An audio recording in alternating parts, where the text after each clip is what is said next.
Ce facteur humain, là, il est quand même assez important sur une transat où tu es enfermé dans un petit bateau pendant 20 jours ensemble pour essayer de gagner une course, quoi. C'est un truc quand même, c'est un concept un peu particulier quand même, quoi.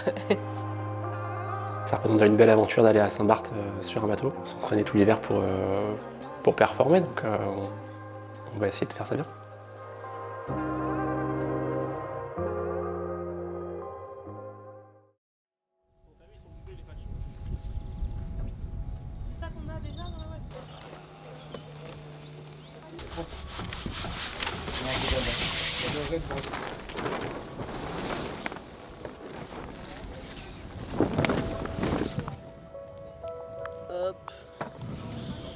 Le programme, c'est d'essayer de vérifier que toutes les voiles de la transat elles sont bien réglées. Reprendre les nerfs de chute, les nerfs de bordure. Faire une dernière petite nav test avant l'offshore de demain. Dernier entraînement avant la transat. Je représente la famille, quoi. C'est condition de rêve, hein. Condition Saint-Barth, quoi. C'est ma deuxième transat. Jusqu'à maintenant, je suis à 100% de réussite. Moi, je suis à 50. J'ai hésité à y retourner parce que 100% de réussite sur la transat, c'est bien quand même. T'aurais peut-être dû prendre ta retraite.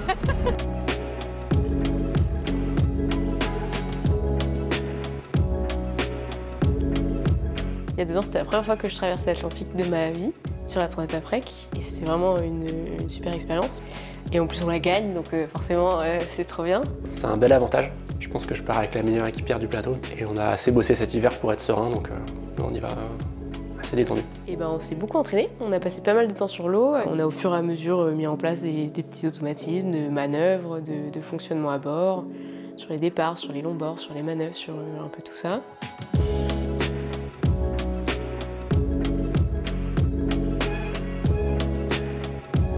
Souvent la première partie de la transat elle est cool. Ouais. Ça passe pas le mal, la première semaine est vraiment sympa. Ouais. On fait marcher le bateau, on fait un peu de météo, on fait marcher le bateau, on fait à manger, on va dormir, on passe le relais. Je pense qu'on passe 2 heures par jour ensemble. Pas beaucoup plus, hein. Ça dépend des phases de la course peut-être. Ouais. Et à la fin, tu te retrouves aussi parce que c'est les derniers... Les derniers 1000. Ouais voilà, le dernier coup de collier à mettre et du coup t'es pas mal en double aussi, quoi. Le petit requin, c'est ton animal totem ou... Ouais, c'est pour être un shark sur l'eau, quoi. Et je rajoute le requin et là, Ça fait peur. et là ça fait peur, quoi. Non?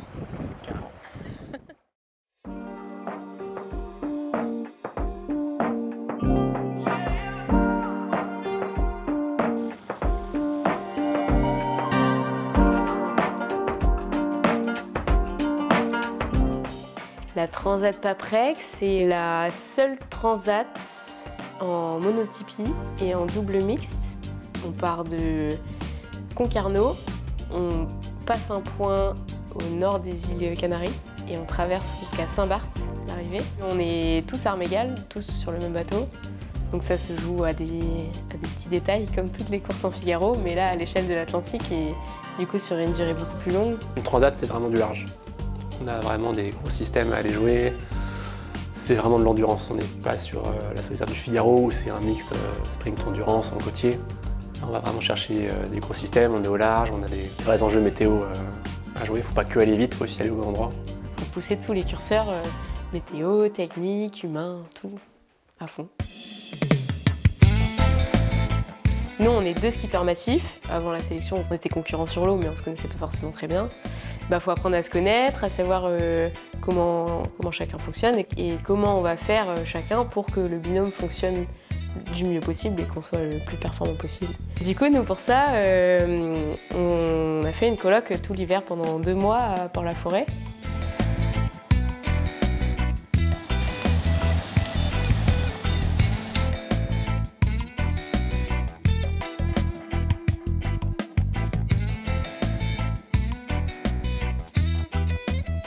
Ça crée de la cohésion déjà, parce qu'on a appris à se connaître pendant ces 2 mois à Port-la-Forêt. La Charlotte, comment elle est? C'est pas facile ça. Tu es là, c'est la petite Charlotte. J'aurais besoin d'un boulot Pour faire mon gâteau. J'en ai pas, écoute-toi comme ça. Je crois que j'ai un...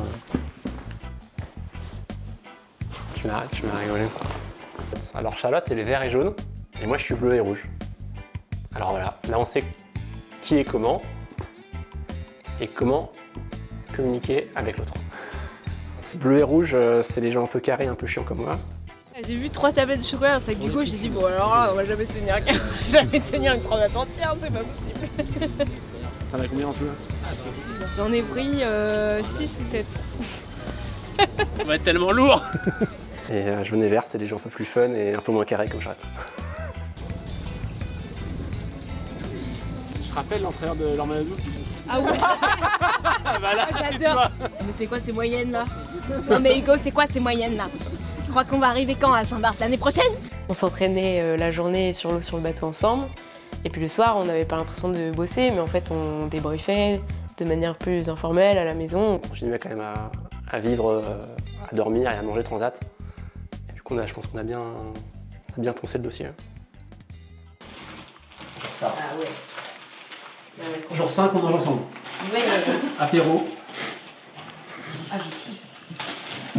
Pâtes. Allez. Boulot. Trop bien. Trop bien, toujours 5.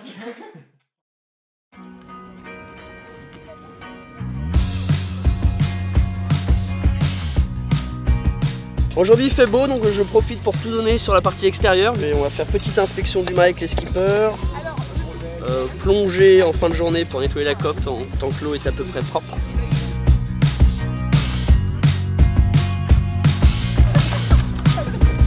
Sacha, t'es prête ou quoi? Bonne night.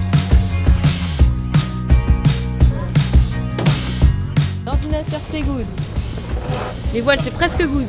La bouffe c'est presque good.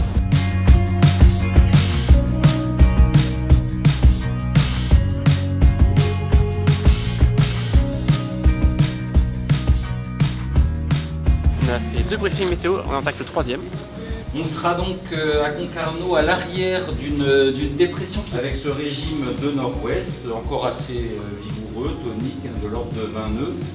Pour le départ, ça va être médium. Il y aura un petit peu de vent mais pas trop, ça va être chouette. Moi je me sens bien. Je me sens très bien même. On a coché toutes les cases, Martin. Et ça c'est chouette.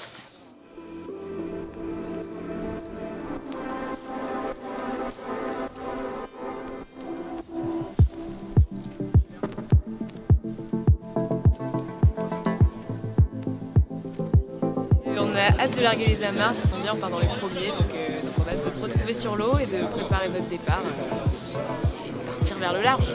Et quand on est tenante du titre, ça met forcément un peu plus de pression ou pas? Bah là j'y pense plus trop, j'avoue qu'on est dans notre préparation, on est plutôt bien prêt, donc on va essayer de faire ce qu'on sait faire, de tout faire dans l'ordre et puis Et les conditions météo sont ok? et les conditions météo sont plutôt sympas, oui. Amusez-vous bien surtout, hein. Ça, je suis pas trop inquiète. Ça va être cool.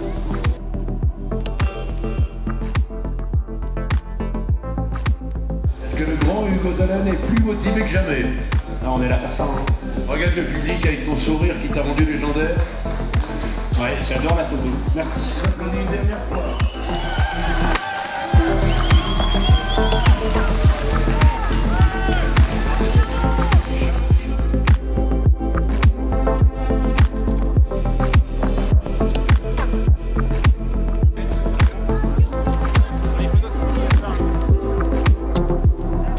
Oh ouais. Il y a encore des vides. Ouais, très bien. Hugo, j'ai entendu dire à Charlie qu'il fallait être en tête assez vite, c'est à partir de quand? Plutôt possible. À 4 mystères, il faut être devant parce que le vent rentre. Plus tu es devant, plus tu vas gagner. Donc il faut être devant. Allez, parti.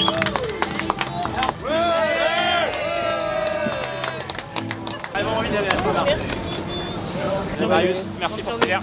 Merci à toi. Et attention à toi.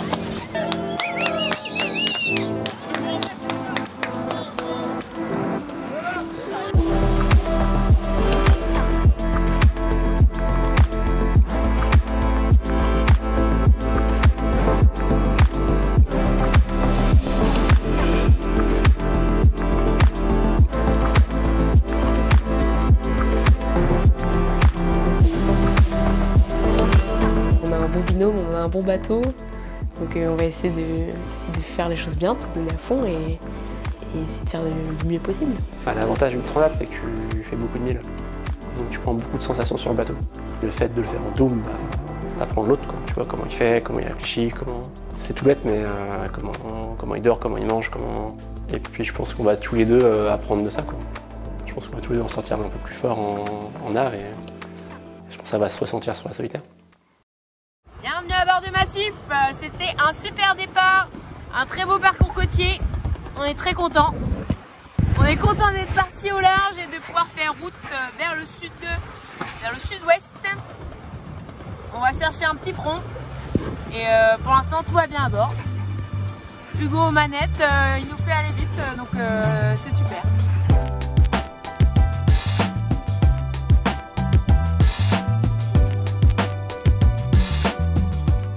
Souvent les premiers jours de course c'est un peu spécial. Il y a l'émotion du départ, il y a les concurrents autour, on part pour une course aventure. Il y a un peu d'émotion, donc le temps de se caler, que ça redescende. Et puis après, bah, poignée dans l'angle et puis on va à fond vers la Palma, quoi.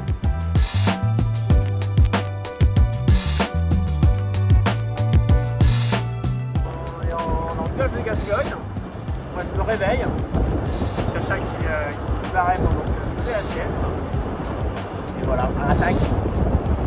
Et tu vas aller dormir du coup maintenant. Bah ouais, moi j'ai passé une super nuit aussi, de super conditions, un peu humides. On a hâte que ça soit un peu moins humide. Voilà. Et ça avance bien, on est content. Ah, on est content. On est content. Je pense que quand on est parti, on avait déjà l'impression de se connaître depuis hyper longtemps, alors qu'en fait on se connaissait pas depuis si longtemps que ça.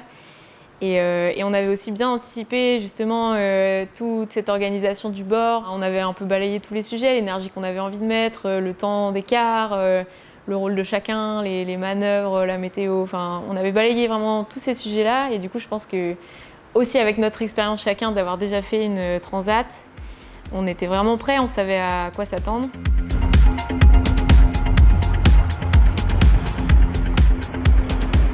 Et bah, depuis 24 heures, on a bien travaillé. Hein. On a navigué à l'ouest, comme des bons Bretons. Et là, on passe entre le DST du Cap Finistère et la côte. On est là, nous. Il y a un groupe de petits copains qui est plutôt là, à la côte. Et nous, on est plutôt là, avec un autre groupe de petits copains, à l'ouest. Et on espère qu'on va avoir plus de vent qu'eux.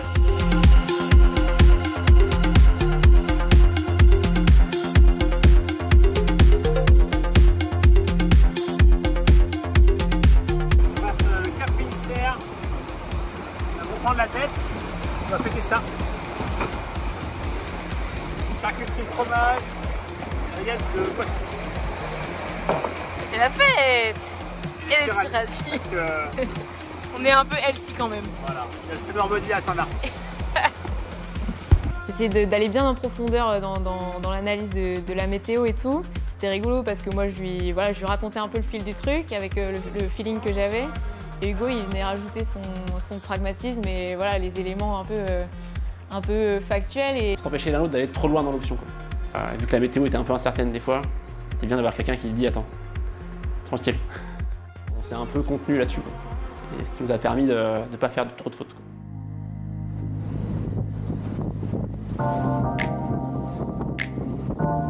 Chacha la terrible, sous spi, dans le Portugal. Attention, ça déménage. Voilà, le ciel est bleu, la mer est belle, le vent souffle. Là, entre le Portugal et la Palma, il y a Madère. Et à Madère, il y a une accélération à aller récupérer et de l'angle. Donc on est allé jouer à la courbure et la pression.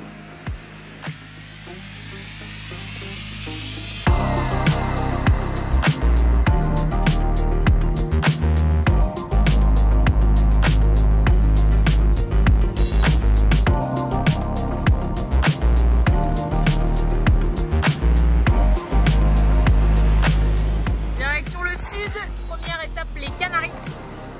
Ça glisse, on prend des cerfs. Hugo aux manettes. À fond les ballons. On va essayer d'être les plus rapides de la flotte. La Palma, c'est vraiment la marque qui annonce l'entrée dans la traversée de l'Atlantique. C'est un peu le dernier point un peu chaud de la transat. On va avoir du vent.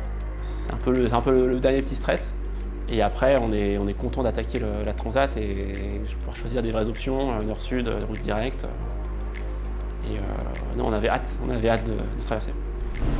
On est en approche de La Palma et on réfléchit à la stratégie à adopter après La Palma. Et on voit qu'elles vont toutes dans la même direction, donc c'est assez facile. Et on voit qu'à la fin ici, ça part complètement direct. Et la fin de la course est très incertaine. Mais comme c'est encore dans au moins une semaine, pour l'instant, on va se concentrer sur ce petit passage-là de La Palma et on va regarder un peu ce qui nous attend. Donc beaucoup de vent et au milieu une zone avec pas du tout de vent. Donc voilà le petit challenge, réussir à passer dans du vent mais pas trop pour pas tout casser et pas se faire piéger dans la zone sans vent. Voilà, sur le papier c'est pas très compliqué mais à nous de nous débrouiller avec ça maintenant. Allez, je vais aller relayer go.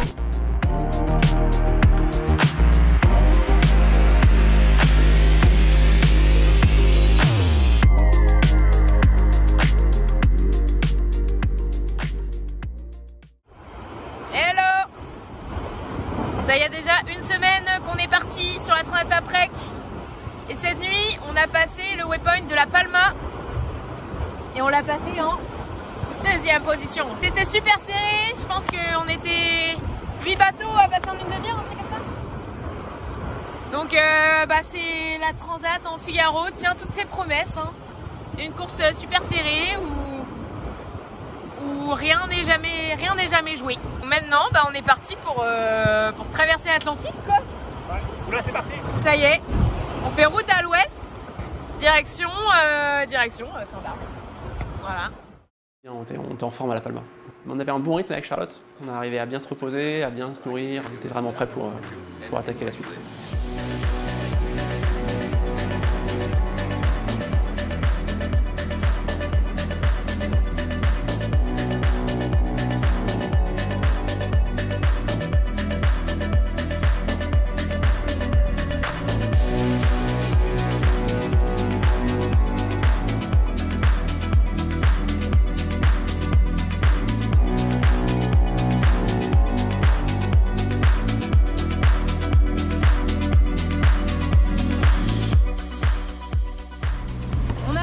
Une nuit, on peut la qualifier de tonique et sportive. Et il y avait quoi? Il y avait 20-25 nœuds établis, des petites rafales à 30. On a mis le grand spi, le petit spi, le grand spi, on a fait toutes les manœuvres. On s'est bien donné quand même. Hein. On a bien bossé. Et on est plutôt content du résultat ce matin, de voir qu'au classement, on est trois mercenaires à s'être un peu échappés. On a une grosse quinzaine de milles sur le quatrième, c'est pas mal 15 000. Pas mal, bon. 15 000 sur la globalité du parcours, c'est pas énorme, mais en Figaro, 15 000, on prend, c'est toujours ça de prix. On a fait une bonne partie de la traversée dans une petite échappée à 3 bateaux, avec de l'avance sur les poursuivants, donc ça c'était cool. On était bien, c'était la bagarre à 3 bateaux.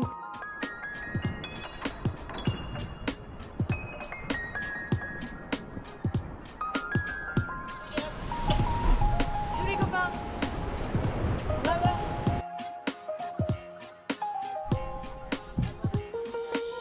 Déblavé. Ok, alors je te laisse. Hein. On va fermer le rideau, quoi. Bonne douche. Merci. Et puis vu la configuration de la météo, on se doutait bien que ça allait pas durer jusqu'à la fin. Petite musique en mode standard pour les copains. C'est ça même. Monsieur le bassiste, regardez votre amphithéâtre, moi s'il vous plaît. Voyons, petit Hugo, comment va? Eh ben écoute bien. C'est chouette de faire la course ensemble, ça se tient bien à jour là, c'est chouette. Les vitesses sont assez proches. Voilà quoi, on va pas dormir quoi. Bah ouais, puis surtout ça enchaîne pas mal quoi. Un coup Madère, un coup La Palma, un coup le front. les longues nuits à la Danette, c'est loin quoi.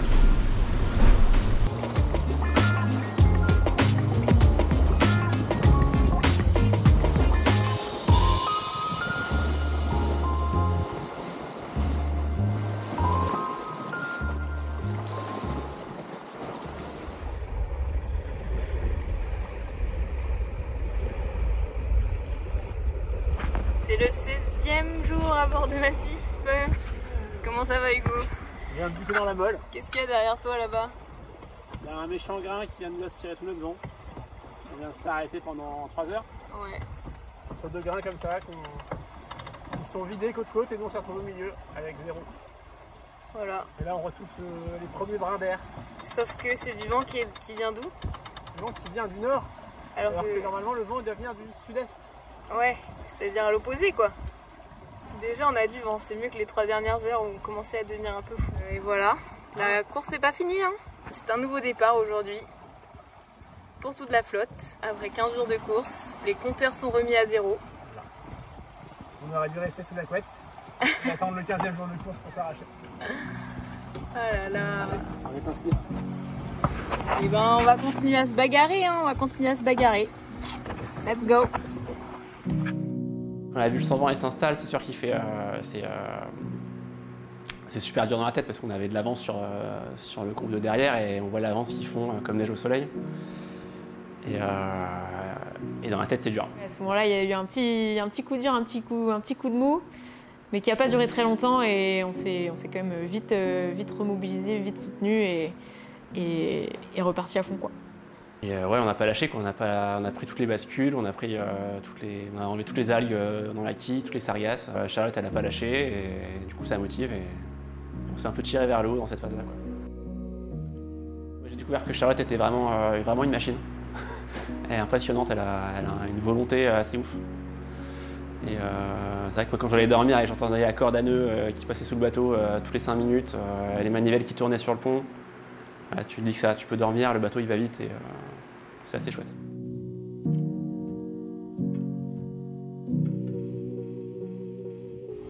C'est normalement c'est notre dernier coucher de soleil sur cette transat.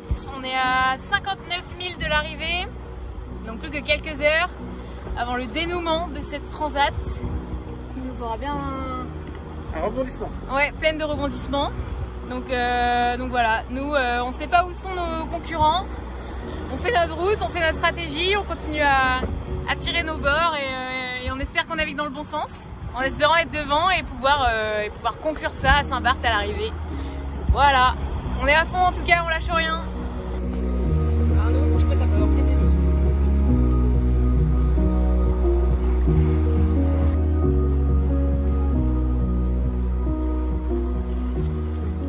Denis est à bord, c'est bon. Il est embarqué avec nous.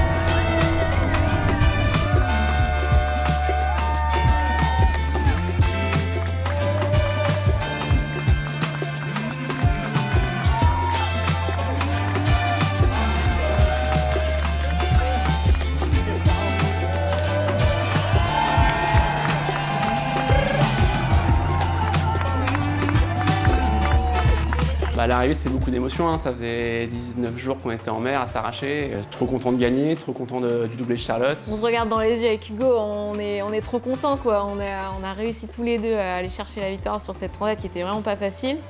Donc déjà on savoure ça. Et après je me dis, purée, ouais, c'est la deuxième, 2 fois d'affilée, c'est incroyable quoi. Donc il y a forcément beaucoup de fierté et beaucoup de bonheur, c'est trop chouette. Puis trop content de gagner avec Massif, quoi. Première année chez Massif, première grosse victoire, donc trop bien quoi. Applaudissements pour Charlotte Climat et une bonne année, mesdames et messieurs. Un grand moment ça, hein.